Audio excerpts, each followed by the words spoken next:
Get out. Get out! No.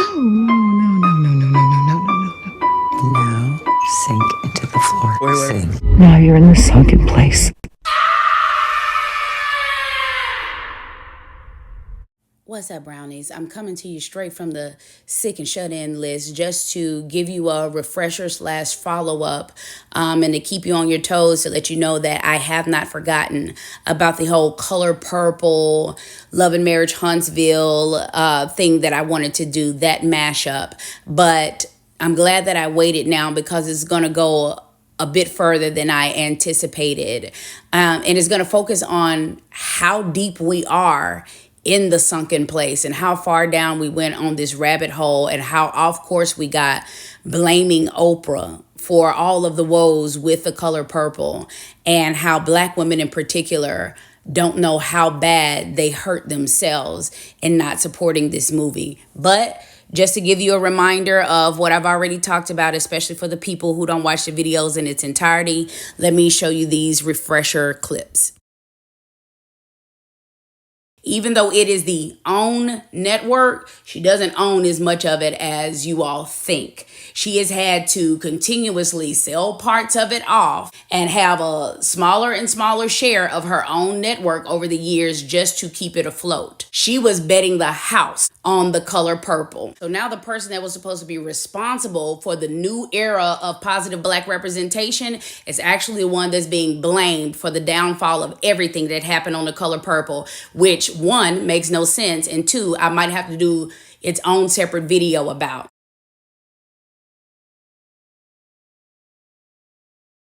Imagine Oprah being the person that you blame for everything unfavorable about the color purple working experience, even if that makes no sense. Imagine that after all of your expenses, what you had left was the sum total of the New Edition check. And outside of that, you were paid in Mardi Gras doubloons, Monopoly money, and Charles Edward cheese tokens. Imagine that instead of a trailer, you got a radio flyer with a mosquito net, and craft services was a Fire Festival cheese sandwich and a bag of oranges, and you had to keep the bag, the netting that the oranges came from, because you had to make your own stockings. Imagine that being your experience, and then you look on the internet to see that Quinta Brunson has won yet another deserved award, and Oprah has sent her a bouquet that costs more than your house. This is the urban definition for big mad. All my life I had to fight. This has been a bless your heart moment by Pretty Brown Rise. But there was one other small wild card that I don't think that a lot of people caught that actually revealed how far Oprah went to make sure that the color purple was a success. Now, the last wild card that nobody saw coming was actually Martel Hol. You see, he got on social media and he made that statement when he was in his feelings that this is all fake. We're just actors. I was following the script or what they told me to do. I was playing team ball. And a lot of people did not pick up on the fact that that phrase and terminology was something that was used repeatedly to ice out Monique from Lee Daniels when she had the whole thing with her and Lee Daniels and Oprah and Tyler. So it should come as no surprise that after that statement was made online, Carlos King refused to engage. But what else happened? Shortly thereafter, Martel was arrested or made to turn himself in for something that happened, at least a year ago, right? Why he had to turn himself in at that point in time? He was telling the truth the entire time. She used her #1 show on the network. One of the first things that she did was in the opening credits for that season, they all wore the color purple. And then she changed the graphics to the show to where the background was multiple colors of purple. And then the logo was changed to the color purple. But what you all really did not catch was the fact that she took key moments from the plot of the color purple, and that actually played out in the script that they gave them for this season on Love and Marriage Huntsville. If the subs go up, one thing that I will do is the color purple Huntsville mashup little series for you all, and I think you'll find that entertaining. But I'll go ahead and just leave you with this.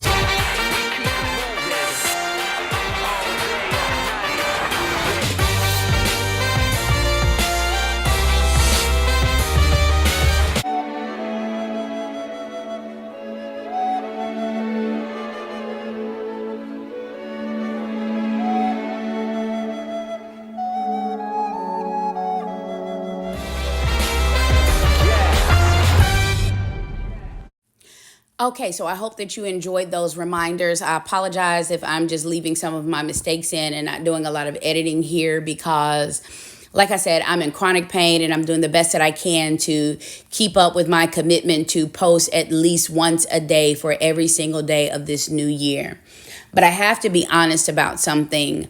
I am glad that it just so happens to where I was kind of forced almost to wait until the entire season and all parts of the reunion was over, instead of trying to rush it to beat, what's popular now and the hottest topic and to post it, while that topic is hot, when people are searching by Love and Marriage Huntsville and The Color Purple before it goes out of theaters or whatever, because I've learned some more things with some more research, and then also some new developments are coming out. Like, I think that Taraji is kind of starting to walk back some of the things that she says or that she had said or shift the narrative. And I'm just really wanting to wait a couple of more days to see how this plays out. But I do want to show you all how I really believe that through the power of suggestion, they were hoping that they could kind of slide in parts of the plot to the Color Purple movie, plus with the other subtle imagery and the color changing shifts and things of that nature to really program us or prime us to be more susceptible or more likely to go and see and support the movie. And just to give you all kind of an idea of what I'm talking about here, if you ever saw the movie Focus, the Will Smith movie Focus, and then also if you ever used to watch that television show Leverage, season 3, I think it was episode 2, when they had to hack into somebody's mind to implant the ideas in his head for what they wanted him to change his password to so that they could then hack the system. It's that type of thing. So, and if you've seen the movie Focus, you'll notice that there was a key moment at the beginning, towards the beginning of that movie, that kind of had the same thing going on with a big gamble or big bet that they placed at the beginning of that movie. So I'm not totally pulling this out of thin air. And I promise you, when I'm feeling better and when I can devote time to this, I'm going to connect all of the dots and wrap things up. But I also am glad that I waited a bit more because I found out some new information that's interesting to me, such as I was spot on with the fact that Oprah barely owns the OWN network anymore. I just didn't know to the severity of which she had sold off how much, or how many shares. Oprah only owns 5% of this network anymore. 5%. Now, I knew that Discovery had bought the bulk of it. I just didn't know how much they actually had control of because I did not know this key piece of information. After Discovery started buying off parts of the OWN network, they had a huge merger with a large conglomerate of the media and Hollywood industry. Would you like to know who it was? Oh yeah, that would be Warner Brothers. Yeah. So Warner Brothers basically owns Discovery and owns OWN. And also, Warner Brothers did the Color Purple musical movie. Right. The same Warner Brothers with the same Warner Brothers movie lots and all of this type stuff that you all are blaming Oprah for. The masters actually are behind the downfall of this, as they are behind the downfall of everything else, because they're the only ones that are in control. And so I might just have to go live to really get all of that off my chest, because it's a lot to edit. And I think that it may be more effective if I just spoke plainly. And that'll be my first time doing it in front of the camera